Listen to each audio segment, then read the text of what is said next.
Here's pretty much everything I wish I knew before going to war. If you're anything like me, before you went to combat, you thought you were gonna be the courageous one. You're gonna be running around, your heart's on your sleeve, you don't care about death. The reality is different, all right? The reality is that you have a innate desire to live. You might think that you work out enough, you look at your reasoning enough, you know why you're in the military, you train hard enough, but the reality is this. I've seen grown men, bodybuilders, extremely proficient in their military tactics and extremely outspoken of their country, how much they love their country, with not much to lose, absolutely terrified at first contact with the enemy. So terrified, they didn't perform. And on the other side, I've seen people that you wouldn't expect to be good soldiers perform valiantly under artillery and drones. People you wouldn't expect. And that's what I want to say, is that it doesn't matter who you are. When the first rounds come in, it is inside your head. You don't know what's inside your brain. You've never had an experience where you were confronting death for real. We are humans that have never had to deal with being a true human, and now you are here. It's your first time fighting for your survival, and it's not a bad thing. The point is this. You're never going to know who you are in battle until you go there. So it's all going to be new, and I just want to say, you never know. You never know who you're going to be. Always leave room for improvement, and especially not only for yourself, but if you see other people struggling after the first couple missions, encourage them, remind them why they're there, because you're in it, especially if you're a contract soldier. You're in it till your contract's over. There is no backing out. And riding this point, a lot of you are going to make a lot of mistakes when you first go to combat. It's okay. I want you to remember to forgive yourself. Forgive yourself, forgive the people around you. It's all new. If you're riding a bike for the first time, are you expected to be perfect at it? No, you're gonna fall down, you're gonna scrape your knee. You might get your dad to go and twist his ankle as he's trying to, hold the bike for you. Things are gonna happen, but eventually you're gonna make it. And you gotta encourage each other. You don't yell at your son for being, why can't you just ride the bike? Why couldn't you just do it skiing for the first time, Falling is a part of learning. It is a part of experiencing, and you need that. Combat is not training. It is not training. It is something completely different. Training is drilling. It is not combat. No matter how much you do a simulator on FPV or simulator on riding a bike or driving a car, to do it in reality is completely different. We all know this. And I just want to remind you, forgive yourself. And when you make mistakes in combat, it's terrible. It's awful. It's oftentimes a tragedy, but that is what war is. There's so many war movies and so many war games. It's not just because it's exciting, it's because it's heroic, it's crazy, it's absolutely insane. The stakes could never be higher. The next one, cross-train. Whether it's FPVs, which I'm a big advocate for. Everybody should be learning how to fly an FPV right now. Or mortars, learning the jobs of your electricians. You gotta cross-train. Sometimes it's gonna take you going out of your comfort zone on your off time to go and learn a job that you might never think you'll use, but you probably will. What is every Marine? Every Marine is a rifleman. Why? Because it doesn't matter if your job is a cook, it doesn't matter if your job is a mechanic, you can be called into action at any point. There's only like 16,000 riflemen in the Marine Corps. What happens when the war happens and 10,000 of them are dead or casualties? What you're gonna be called to do? You're gonna be called to be on the zero line. And what are you gonna do at that point? I know the FPVs seem boring. I see it in the analytics of my videos. People are bored of this content. They see so much of it. They're like, oh yeah, another FPV killing a dude. Okay, I get it. It's kind of a weird thing to say, but just honestly, I see the analytics. People don't even know how to start training. Maybe it seems like it's a job for somebody else. But the reality is that you have to learn this. In a decade, there will be an FPV unit in every single military of the world. But for now, the US Marine Corps just finally started putting out an FPV unit. A year after it was learned that they are the most effective weapon on the battlefield. The stats are insane. There was a Russian military hospital and the doctors have put up the stats of what kind of casualties are coming in their office. 4% were gunshot wounds. 20-point-something% was artillery, mortars, explosives, and guess what the remaining 75% was? Don't even need to say it. You guys know what the most effective weapon on the battlefield is. I've said it in so many of my videos. You need to know what this is. Not only so that you might be able to effectively engage a target with a drone, but also so you understand what they see, how they operate, what their limitations are. You need to cross-train, learn this shit. This is warfare now, it's warfare, and you can absolutely learn this on your free time. It takes time, it takes some dedication, some research, but we all have Google, we all have ChatGPT. You ask ChatGPT, how do I make a drone? How do I make an FPV? They're gonna walk you step by step. There is no excuse of procrastinating anymore. I made a lot of videos on my channel about how to make FPVs. I've made one discussing every part of an FPV drone. You could do it. I'm not saying for everybody, but if you're in the military, you definitely need to know how these things work. At least the components of it, whatever. That's my FPV talk. The next point, war is not some sort of legend. I know how far away it seems when you're training. Maybe you have an idea that training in life is going to continue on very similarly, but it won't. All that training that you did with little food, no logistics, having to hike and endure weather and no shelter, that is going to be what combat is like, but tenfold that. In combat, most commanders are not going to be reprimanded if they can't get you food on time. It's going to be understanding, okay, well, our logistics vehicle was just blown up by an FPV and they can't get food, but there's nothing we can do. You could potentially be eating rats. You could be potentially drinking your own piss. I've seen this. It's bad. History is lined with these examples. The Korean War was fought by soldiers ill-equipped for the harsh weather. They had no idea what they were equipping them for. They gave them the biggest heavy coat that they could, but they didn't give them much else. You think about the Germans in World War II, how many froze to death? You know, you're gonna be called to action to just do the impossible. That's what war is. So don't get into the mindset that you get during training. Safety goes out the window pretty quick in combat. You're gonna do stuff that you're not supposed to. You're gonna be firing rockets from inside a building. You're not gonna get a tape measure out and figure out, are the dimensions of this room big enough so that I don't get a concussion that's gonna last for the rest of my life? No.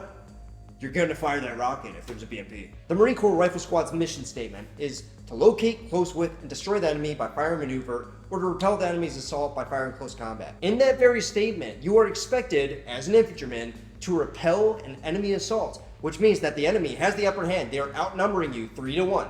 And they're pushing you. You're going to be outnumbered at times. You're going to be attacked. You're going to be asked to do things that American soldiers oftentimes forgot because of the decade-long wars of being a policeman in the desert. It's not that anymore. It's going to be like a million Chinese soldiers, and you're not always going to have air superiority. Their jets are pretty good. So just be prepared for that. That's all I want to say. The next one, fog of war. I've talked about this in many of my videos. It was very surprising for me to realize that war is not just cut and dry. Here's the line, here's this, and we are here. Yeah, war's different. Nobody expects a BMP to roll up 5 meters away and start blasting. Nobody expects that saboteur recon teams are working behind the line wearing your same camouflage so they can frag you. This is the reality. This happens every single day. And don't think that the enemy is not going to be doing that. They are. So this was the biggest lesson that I got in combat, for sure.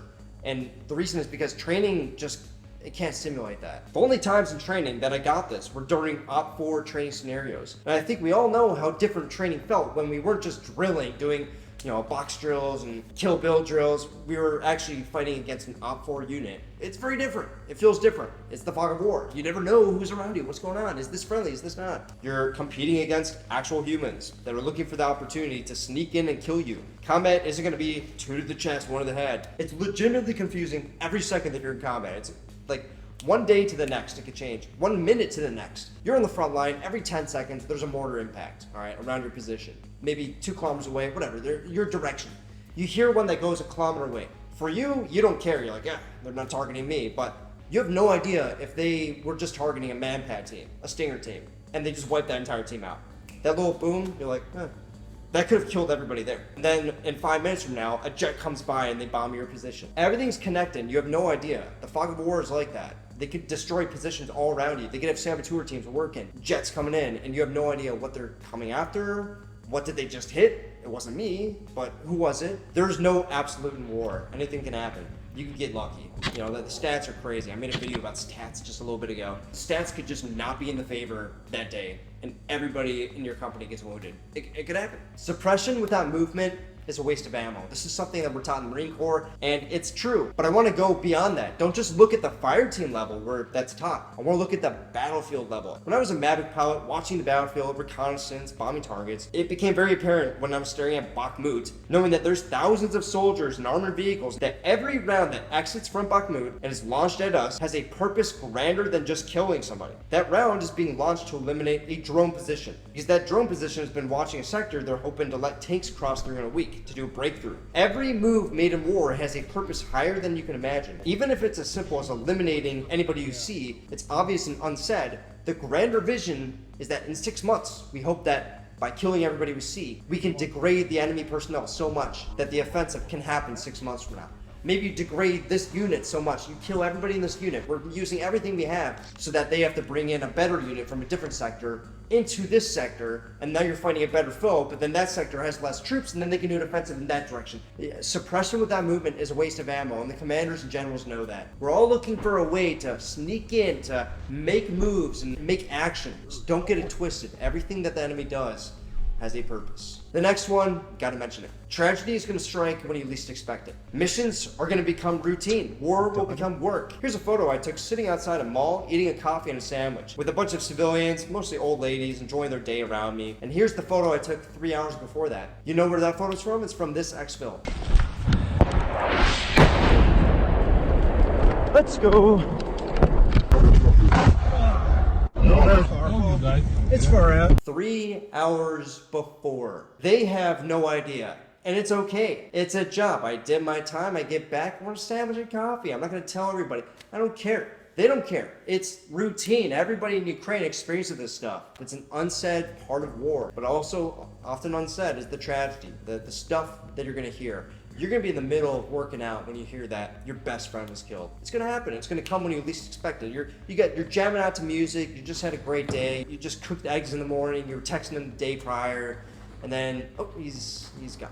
With our phones, word spreads quickly about news and tragedy. So there's going to be a lot of days when you're minding your own business off the front line and you hear John was just killed. You hear Michael or Ethan were just killed. Jay was wounded. The shit happens and you have to be prepared. The only thing that's going to be in your mind when stuff like that happens is that you want to go out there and make a difference. You want to fight.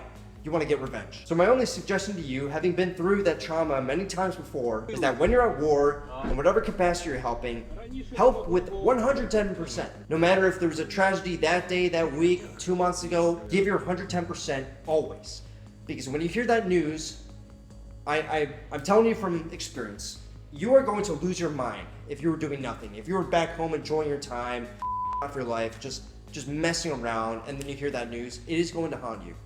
You want to make sure that you were doing everything you can to help the war effort. You were putting 120% of your effort into that work. So when you hear that news, you know that there was nothing more that you could have done. There was nothing more. You were doing everything you could. And it should motivate you as well. You shouldn't, the first time this happened, I was in Syria. Friend dies. My reaction was bad because I was not putting 110%. I was complaining all the time. I was saying, I want to go to the front line, why can't I do this, blah, blah, blah. I was starting to get super internal. I was just like, screw this. He dies. My response to that at 20 years old was to lock myself in my room for 2 days.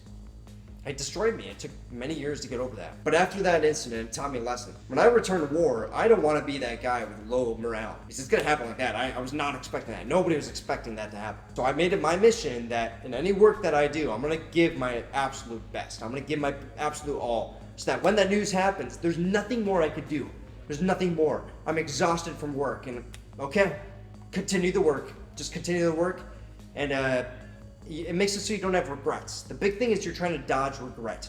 You don't want to be regretting, oh my God, I'm not even a good soldier and this guy is out here doing the best work and he dies out there. He gets wounded for me. Hopefully that makes sense. Put in 110%, it's gonna help you. The next one, keep your family and friends in the know-how, but not too much, okay? We have phones, we can say or type anything. We can give it to anybody. We have Signal. We can make war plans on it. Who knows? You can do anything you want. With that comes a lot of responsibility for yourself to not spill the beans to everybody when something happens. Your family and friends don't understand war. They don't know anything. They've seen Saving Private Ryan. They think that's that. Okay, someone. So when you tell them that, oh my God, a bomb just exploded. It was sweet. It was right next to us.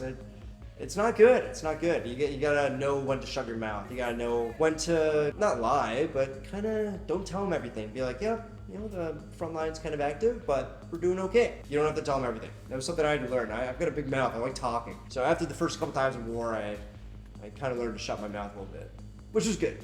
Definitely helped my family dynamic. Just like I don't understand what college graduates go through. I never graduated college. I don't understand what working as a chef is like in a busy restaurant because never done it. So with something as worrisome as war, where all they hear about is how wars where men go to kill each other in horrific ways, it's not good to tell them that you were just bombed. Hold your tongue, be careful with your words and what you say, not only for OPSEC, but also for interpersonal relationships. Be careful. The last one I want to mention is ego destroys armies. When I first began going to wars, I definitely began wanting an experience. This is probably the 100th time I've said this on my channel, but I can't reiterate it enough.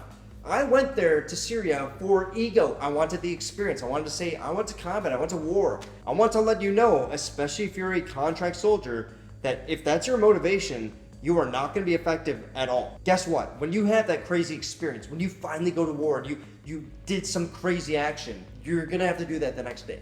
You're going to have to do that the day after that too. You're a contract soldier. You're going to continue on. It doesn't matter how risky that was, how scared you were. You're like, oh my God, I just went through death and back. The baptism of fire. You're going to have to do that the next day. So if ego is what you want, if stories are what you want, you're going to get them But you better not have that as your number one motivation. Your number one motivation has to be something outside of yourself. You know, we're all human. We're going to deal with ego and all that, but it needs to be more. You are not a one-hit wonder. You can't just base your life on a single action you did. Life continues, and the work continues, and the risks of going to the battlefield continue for you as a contract soldier. You could absolutely die on your last day. So my suggestion from people I know who continue to fight more than I ever have is to be okay with death. Accept that you might die. Accept the fact that 100 years from now, everybody on this earth, babies, children, mothers, children, it doesn't matter, are all going to return to dust. 100 years from now, everybody will. 99.9% of people. Once you accept that fact, that is when you are able to let go of the ego that can hold you back from doing your job. Every soldier knows that the real glory in a soldier isn't the one crazy thing that you did, that one crazy combat mission. It is the continual sacrifice that you make on and off the battlefield. That is what matters. It is the enduring. It is the enduring the suck, doing the best that you can, 110% effort. Those are the real soldiers. Those are the real people that have an impact. That is what glory is. It is not some crazy mission that you did. It is the continuing on when nobody believes in you, continuing on when you didn't believe in yourself, understanding war, dealing with trauma, but you were working hard, and you continue on, you get done with your contract, and you get out. And it's okay if you never went to combat. It's okay. The best soldiers that I ever knew never went to combat. Best ones I've ever known. The most hardworking people I've ever known never went to combat. That is what glory is. It is pride in your work and doing the best that you can. Because you know that the suffering you have in your individual life is way less important than the bigger picture of helping the people around you out. So anyway, that is all I want to mention today. You know, I could go on and on. I like to blabber. I like to talk about a lot of things. So hopefully you understood what I was trying to say here. Just be prepared. Be prepared, and that's all the advice I want to give you guys. Really appreciate you listening. For everybody who took this stuff to heart, really appreciate you. I think it's going to benefit you. Really do. There's probably a lot more points I can make, but those are the big ones. Thanks for listening. See you guys in the next one. Peace.